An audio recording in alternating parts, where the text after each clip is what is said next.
नमस्कार, जन टीवी देख रहे हैं आप। मैं श्वेता शर्मा आपके साथ। खबरों की शुरुआत से पहले एक नजर डालेंगे अभी की हेडलाइंस पर। संत रविदास की 650वीं जयंती, भगवानपुर में सीएम धामी ने दिया समरसता का संदेश। कलश बंधन यात्रा से होगा राज्यव्यापी आयोजन, बोले उनके विचारों ने मिटाया सामाजिक भेदभाव।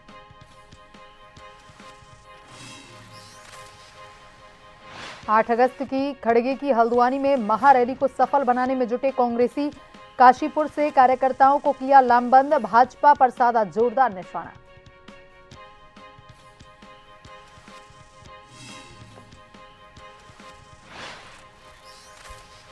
संभावित आपदा को लेकर के अलर्ट, विधानसभा अध्यक्ष ऋतु खंडूरी ने नदियों का किया निरीक्षण, अधिकारियों को दिए सख्त निर्देश।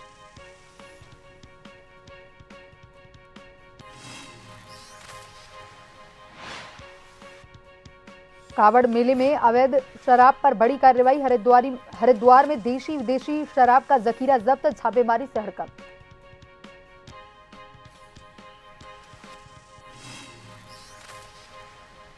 उत्तराखंड के 6 जिलों में भारी बारिश की संभावना, बागेश्वर रुद्रप्रयाग में स्कूल बंद, 5 अगस्त तक मौसम खराब।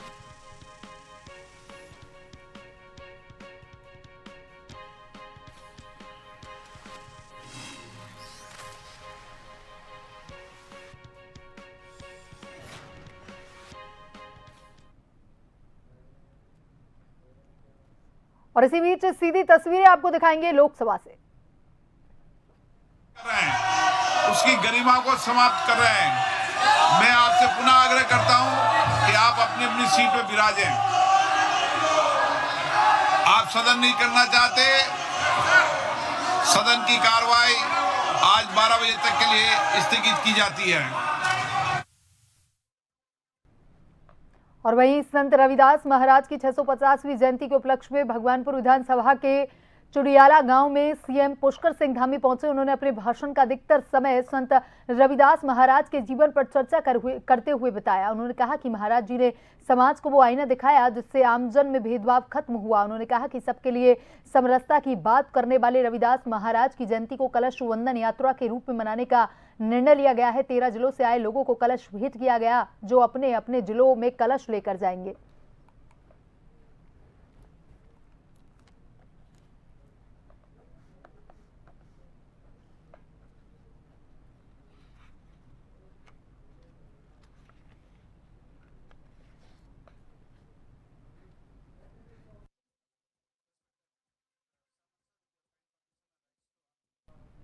और वही कांग्रेस के राष्ट्रीय अध्यक्ष मल्लिकार्जुन खड़गे की रैली है 8 अगस्त को हल्द्वानी में। तो प्रस्तावित महारैली की तैयारियों को लेकर के काशीपुर में संवाद कार्यक्रम आयोजित किया गया। कार्यक्रम में नेता प्रतिपक्ष यशपाल आर्य, कांग्रेस के पूर्व राष्ट्रीय सचिव एवं बंगाल प्रभारी प्रकाश जोशी मौजूद रहे।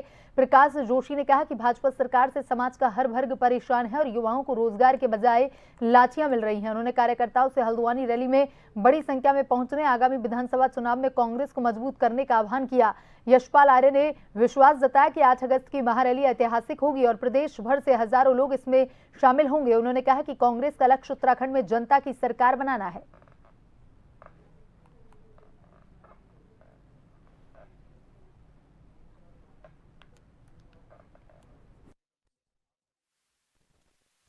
हल्द्वानी में जो 8 तारीख को हमारे अखिल भारतीय कांग्रेस समिति के अध्यक्ष आदरणीय मल्लिकार्जुन खड़गे जी की एक रैली संपन्न होने जा रही है। उसी संदर्भ में इसमें चर्चा भी होगी। हम अपने साथियों से विमर्श भी करेंगे, तैयारियों को लेकर बातचीत करेंगे और आग्रह करेंगे कि इस काशीपुर से एक नई शुरुआत हो और भारी संख्या में उस रैली में प्रतिभाग करें।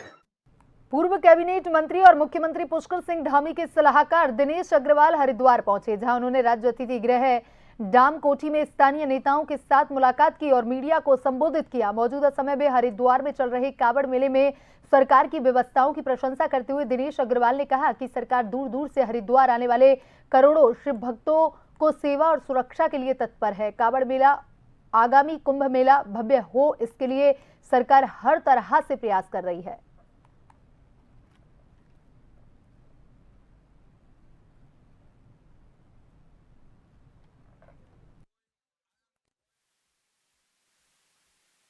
सद्भाव के साथ,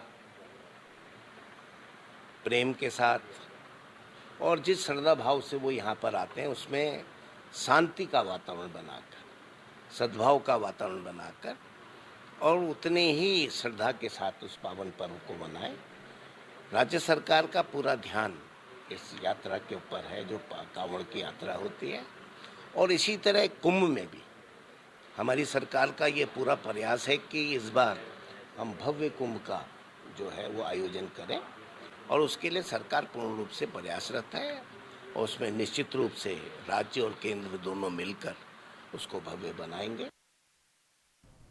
कृषि मंत्री गणेश जोशी ने कैंप कार्यालय में विभागीय योजनाओं की समीक्षा करते हुए अधिकारियों को सभी योजनाओं का समयबद्ध क्रियान्वयन सुनिश्चित करने का निर्देश दिया। उन्होंने उत्तराखंड की चाय की आकर्षक पैकेजिंग और किसान भवन देहरादून में टी आउटलेट स्थापित करने पर जोर दिया ताकि राज्य के जैविक उत्पादों को भी बेहतर बाजार मिल सके। मंत्री ने लगातार बारिश से प्रभावित किसानों की फसलों की रिपोर्ट तैयार करने, नुकसान का नियमित आकलन कर प्रतिदिन मंत्रालय को रिपोर्ट भेजने के निर्देश दिए। साथ ही सेब, कीवी और ड्रैगन फ्रूट जैसी योजनाओं के तहत किसानों के लंबित भुगतान शीघ्र जारी करने तथा नाबार्ड से संचालित पॉली हाउस निर्माण कार्य में तेजी लाने को कहा।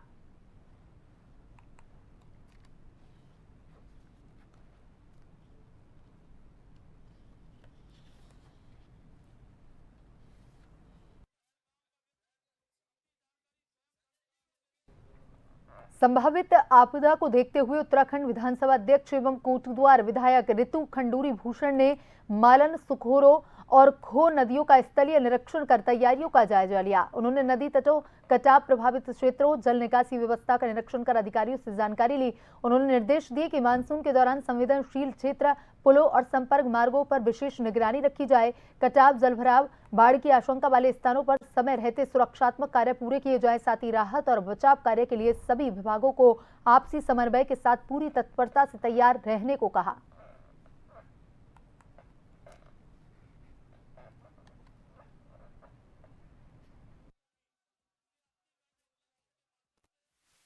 कोटद्वार में जो हमारी 3 नदियां हैं, मालन, सुखरो और खो, इनका निरीक्षण हमारे एसडीएम और हमारे जो सिंचाई विभाग है उनके साथ हम लोगों ने किया, जहां हम लोगों ने ये सुनिश्चित करवाया कि अगर कहीं वाया क्रेट्स की ज़रूरत है तो वहाँ वाया क्रेट्स लगाए जाएं।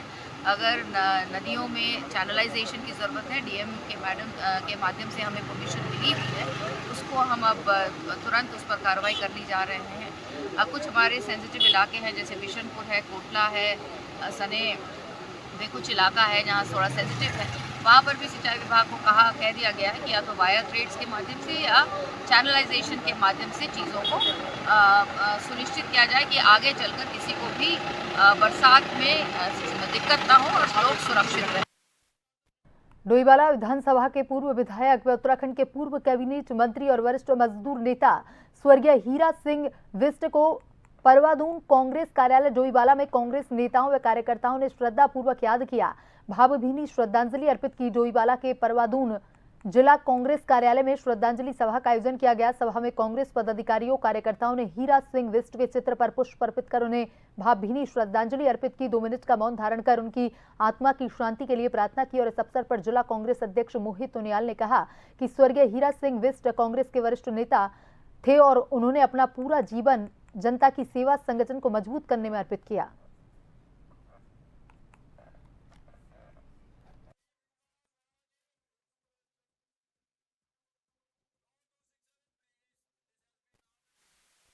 के सभी कांग्रेस जन यहाँ पूर्व कैबिनेट मंत्री स्वर्गीय हीरा सिंह विष्ट जी को श्रद्धांजलि अर्पित करने के लिए एकत्रित हुए हैं। और जैसा कि आपने कहा, एक बहुत बड़ी क्षति ये कांग्रेस संगठन को है, इस पूरे डोईवाला क्षेत्र को है। विष्ट जी इस डोईवाला क्षेत्र से विधायक रहे और बहुत कम समय उनको चुनाव में वो जीते थे और बहुत कम समय उनको मिला, मगर इस कम समय में भी बहुत बड़ा काम जो करके गए हैं विष्ट जी इस डोईवाला क्षेत्र के लिए, चाहे डोईवाला तहसील हो या पॉलिटेक्निक हो, चाहे पूरे क्षेत्र में सड़कों का जाल हो, पर्वतीय क्षेत्रों में जो सड़कें बनी, और हमेशा आवाज उठाते रहते थे। ये बहुत बड़ी क्षति है और वो हमारे संरक्षक थे। वो एक ऐसे नेता थे, हमारे नहीं पूरे प्रदेश के, इंटक के जो नेता, मतलब मजदूर यूनियन के नेता, गरीबों के मसीहा, अगर मैं कहूँगा तो बड़ी बात नहीं है। वो गरीबों के मसीहा थे और स्वच्छ छवि के, बेदाग छवि के वो नेता थे। हर एक से मिलजुल कर रहते थे। हमारी डोईवाला विधानसभा में भी 2.5 साल हमें भी सौभाग्य प्राप्त हुआ उनके साथ रहने का, उनके साथ काम करने का। मैं उस समय ज्येष्ठ प्रमुख था, उसके बाद में प्रमुख भी बना, तो उनके साथ हमने कार्य करा, हमने देखा है, बहुत करीब से उनको देखा है।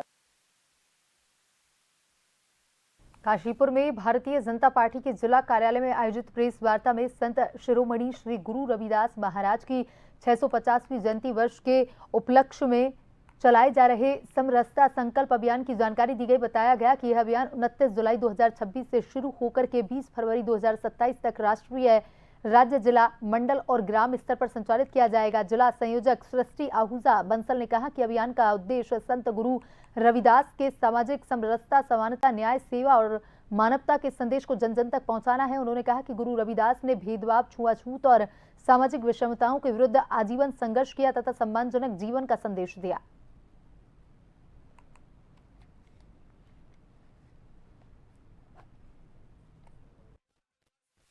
चरण वो 5 अक्टूबर से 5 नवंबर तक चलेगा, जिसमें समरसता यात्रा निकाली जाएगी, जिसमें 9 प्रदेश कवर अप होंगे और सौभाग्यशाली हैं हम जिसमें हमारे को 2 दिन भी मिलेंगे उत्तराखंड को। तो यह डेरा बाबा सचखंड जालंधर से चल के गोवर्धनपुर वाराणसी तक पहुंचेगी।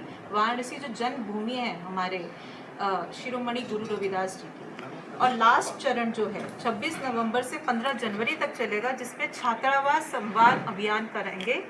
उसमें प्रतियोगिताएं होंगी और मेनली हम एकलव्य हॉस्टल को चयन करेंगे और जो अंबेडकर हॉस्टल्स हमारे जिला में हैं उनका चयन किया जाएगा और वहाँ पे हमें उनके साथ संवाद इस्टेब्लिश करना है। और वहीं हरिद्वार में गंगा घाटों की सफाई अब आधुनिक मशीनों के द्वारा की जाएगी। नगर निगम हरिद्वार की ओर से CSR के अंतर्गत मिली मशीनों से हर की पेड़ी के घंटाघर, सुभाष घाट और आसपास के गंगा घाटों की सफाई मशीनों के द्वारा शुरू कर दी गई है। नगर निगम की ओर से कुल 10 ऑटोमेटिक स्वीपिंग मशीनें सफाई के लिए लगाई गई हैं। मशीनों के द्वारा घाटों की सफाई से कावड़ मेले की स्वच्छता अभियान में नगर निगम को बहुत फायदा मिलेगा। नगर निगम आयुक्त नंदन कुमार ने बताया कि कावड़ मेले के दौरान गंगा घाटों पर भारी मात्रा में कूड़ा जमा हो जाता है। आधुनिक मशीनों से साफ सफाई, कूड़ा निस्तारण त्वरित गति से और अधिक गुणवत्तापूर्ण ढंग से हो सकेगा।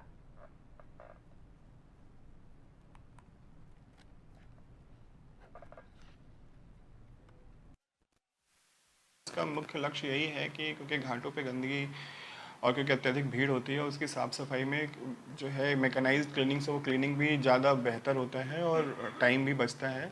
इसलिए हमने उसको लगाया है और आगे क्योंकि कुंभ की प्लानिंग भी चल रही है तो कुंभ में इससे ज़्यादा हम लोग जो है हर घाट जो जितने भी मुख्य घाट हैं उसको किस तरह से मैकेनाइज्ड क्लीनिंग की जा सके उसके लिए हमने व्यवस्था बनाएंगे। अभी तो हमने जो CSR के माध्यम से 2 ऐसी मशीनों का सेट मंगवाया है और अभी जब हमारा कुंभ के पहले अभी हम लोग प्रोक्योर करेंगे 15 जो मुख्य घाट है, हर की पैड़ी के आसपास के घाट है और अन्य जितने भी इंपॉर्टेंट घाट्स हैं पूरे मेला क्षेत्र में, उनमें इसको यूज़ किया जाएगा। क्योंकि आगे अभी भी जो मशीनें आई हैं उसमें भी हम लोग ऑपरेशन और मेंटेनेंस जो हमारा स्टाफ है उसकी ट्रेनिंग हो रही है और आगे भी जो मशीनें आएंगी उसका रख रखाव प्रॉपर उसके लिए जगह चिन्हित किया जाएगा।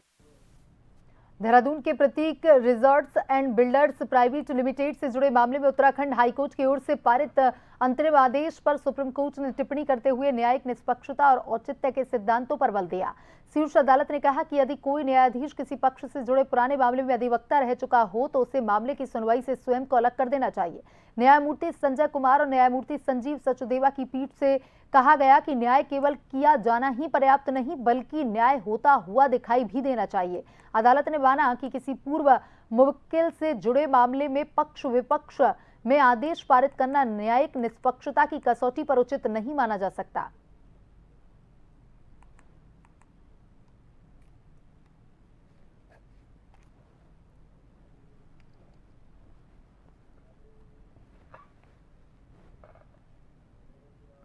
उत्तराखंड हाईकोर्ट में सोशल मीडिया पर फर्जी आईडी बनाकर के आपत्तिजनक वीडियो वायरल करने और शिकायत पर तुरंत कार्रवाई नहीं होने के खिलाफ दायर जनहित याचिका पर सुनवाई हुई। मुख्य न्यायाधीश मनोज कुमार गुप्ता, न्यायमूर्ति सुभाष उपाध्याय की खंडपीठ के समक्ष हुई सुनवाई के दौरान मेटा की ओर से कोर्ट को बताया गया कि सोशल मीडिया प्लेटफॉर्म के नियमों में संशोधन कर शिकायतों पर त्वरित कार्रवाई की जा रही है और इस पर खंडपीठ ने वर्ष 2021 में याचिका दायर करने वाले ट्रेनी अधिवक्ता आलोक कुमार से कहा कि यदि वर्तमान व्यवस्था में अब भी कोई खामियां हैं तो अपने सुझावों से कोर्ट को अवगत करवाएं ताकि ऐसी साइबर घटनाओं पर प्रभावी अंकुश लगाया जा सके।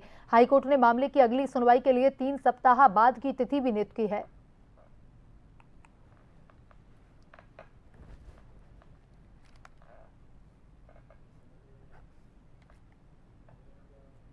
धामी सोन नदी के भूकटाव से प्रभावित किसानों की समस्याओं को देखते हुए जिलाधिकारी मनीष कुमार ने खुनाड़ी, बिलोटा सोन और ग्राम पंचायत डिगडई क्षेत्र का स्थलीय निरीक्षण किया। उन्होंने कटाव से हो रहे नुकसान का जायजा लिया और प्रभावित किसानों से बातचीत कर उनकी समस्याओं को सुना।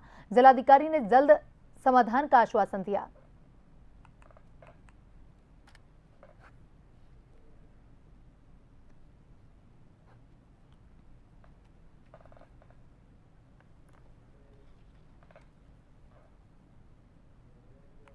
लोहाघाट ब्लॉक के नेपाल सीमा से सटे सुल्ला, पासम और नगरू घाट के छात्र छात्राओं को जीआईसी रोसाल पहुंचने के लिए रोज 12 से 20 किलोमीटर तक जंगल के कठिन रास्तों से पैदल सफर करना पड़ता है।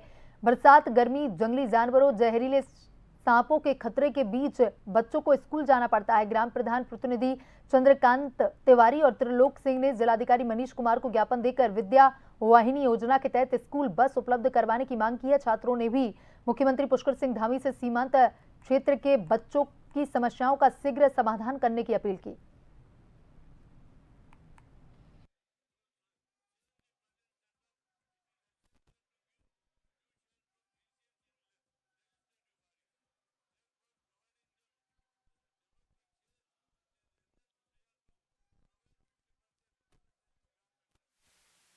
जी, आज हम जिला अधिकारी महोदय को एक ज्ञापन दिया हमने, जिसमें हमारा ज्ञापन देने का मुख्य उद्देश्य था कि विद्यार्थियों की स्कूल आने जाने के लिए एक बस सेवा संचालन की जाए, जिसमें अगर मैं कहूं तो हमारे पासम के ग्राम पंचायत के सबसे दूर का तो अगर हम नखरू घाट पर लगाएं, वहां से बाई रोड 22 से 23 किलोमीटर और पैदल 10 से 11 किलोमीटर, ऐसे ही सुल्ला से लगभग 7-8 किलोमीटर बच्चों के लिए आना जाना हो रहा है।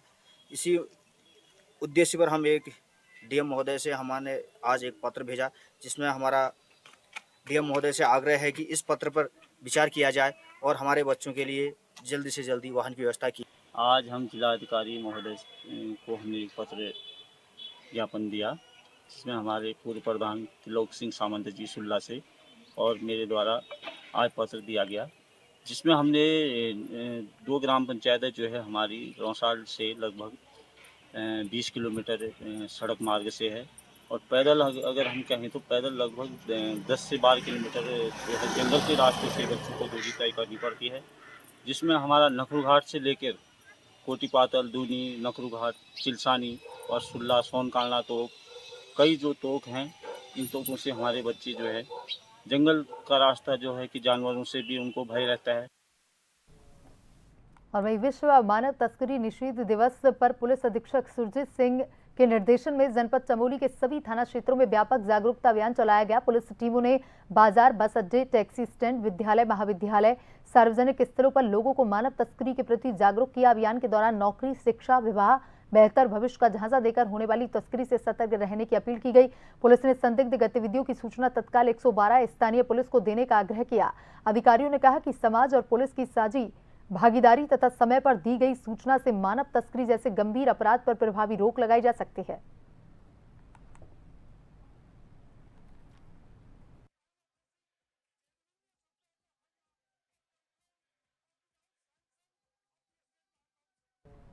सहसपुर विधानसभा के सेलाकुई में एक सड़क निर्माण को लेकर के सियासत गर्मा गई।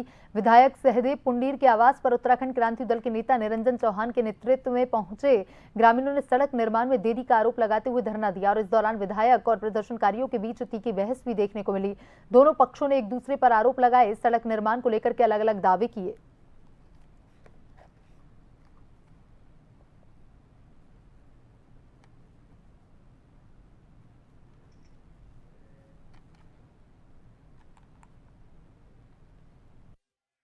एक पीडब्ल्यूडी की रोड है जो स्वास्तिक enclave, Shri Ram colony, Badri Vishal colony की है।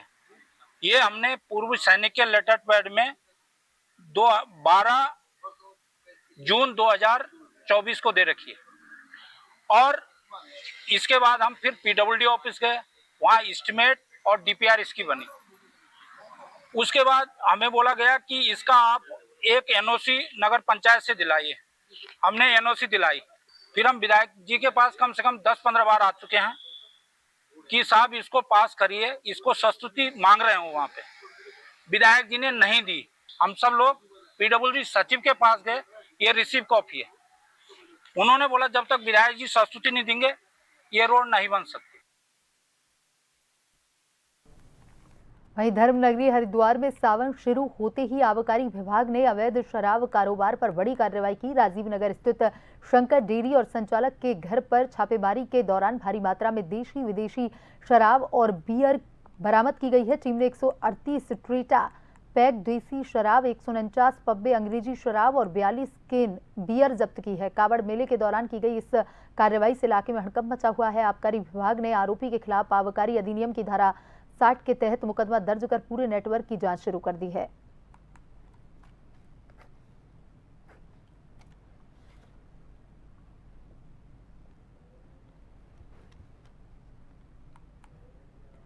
चंपावत जिले के सीमांत मंच तामली क्षेत्र के कारी गांव में एक गुलदार खेत की सुरक्षा के लिए लगाए गए तारों के फंदे के बीच में फंस गया। ग्रामीणों के द्वारा जब फंसे हुए गुलदार को देखा गया तो वन विभाग चंपावत को इसकी सूचना दी गई। सूचना पर चंपावत रेंजर ब्रिजमोहन चमचा के नेतृत्व में वन विभाग की टीम मौके पर पहुंची। रेंजर ब्रिजमोहन चमचा ने बताया कि गुलदार को ट्रैकुलाइज कर सुरक्षित बाहर निकाला गया। गुलदार को चंपावत वन मुख्यालय लाया गया। रेंजर चंपावत ने बताया कि अधिकारियों के आदेश के बाद अग्रिम कार्रवाई की जाएगी।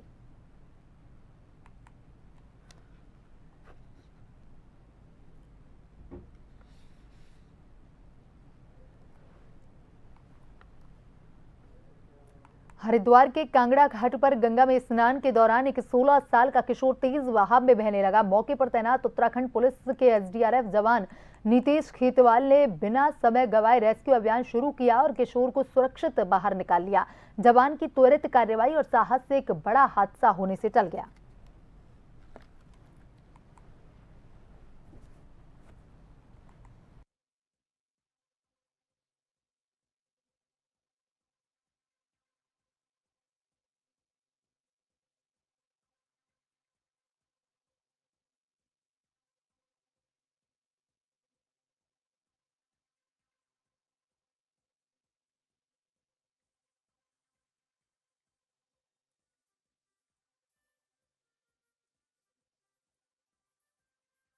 और वहीं धर्मनगरी हरिद्वार में कावड़ मेले के रंग में अब भक्ति के साथ देशभक्ति का रंग भी नजर आने लगा है। हर की पौड़ी से गंगा जल लेकर अपने गंतव्य की ओर बढ़ रहे शिव भक्तों के बीच बहादुराबाद टोल प्लाजे के पास एक ऐसी कावड़ दिखाई दी जिसने लोगों का ध्यान अपनी ओर खींच लिया। दिल्ली से आए 3 शिव भक्तों ने अग्नि 5 मिसाइल, परमाणु शक्ति और तिरंगे की थीम पर इस खास कावड़ को तैयार किया। कावड़ को देखने के लिए राहगीर भी रुकते नजर आए और शिव भक्ति के साथ देशभक्ति के जज्बे की सराहना की। कावड़ यात्रा कर रहे दीपांशु भोला का कहना है कि यह कावड़ देश की सीमाओं पर तैनात भारतीय सैनिकों को समर्पित है। उनका कहना है कि पिछले साल उन्होंने ब्रह्मोस थीम पर कावड़ तैयार की थी, जबकि इस बार अग्नि 5 और परमाणु शक्ति की थीम बनाई गई है।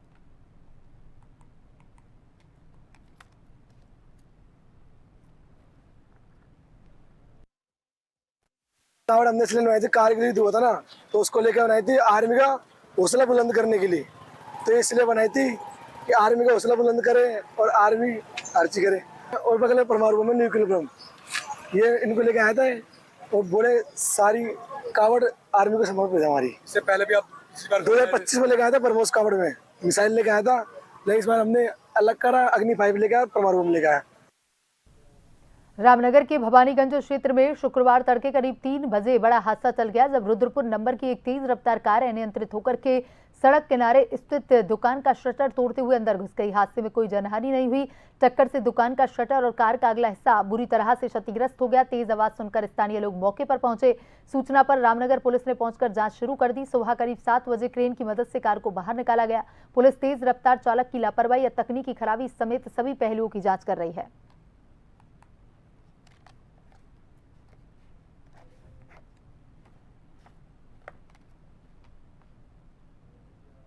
उत्तराखंड में पिछले 4 दिनों से रुक-रुक कर बारिश का दौर जारी है। मौसम विभाग ने शुक्रवार को भी राज्य के अधिकांश हिस्सों में हल्की से मध्यम बारिश और गरज चमक के साथ बौछार पड़ने का पूर्वानुमान जताया है। पौड़ी, देहरादून, उत्तरकाशी, रुद्रप्रयाग, बागेश्वर और नैनीताल जिले में कहीं कहीं भारी बारिश की संभावना को लेकर के येलो अलर्ट जारी किया गया है और इसके अलावा राज्य के पर्वतीय जिलों में कहीं कहीं गरज चमक के साथ आकाशीय बिजली गिरने, बारिश के तीव्र से अति तीव्र पड़ने की आशंका है। वहीं हरिद्वार, उधम सिंह नगर जिले में भी कुछ स्थानों पर गरज चमक के साथ आकाशीय बिजली चमकने की संभावना जताई गई है।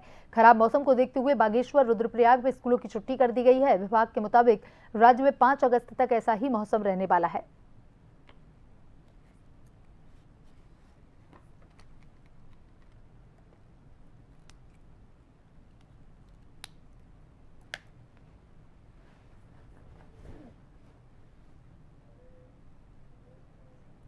बुलेटिन में अभी तक के लिए इतना ही। बने रहिए जन टीवी के साथ। नमस्कार।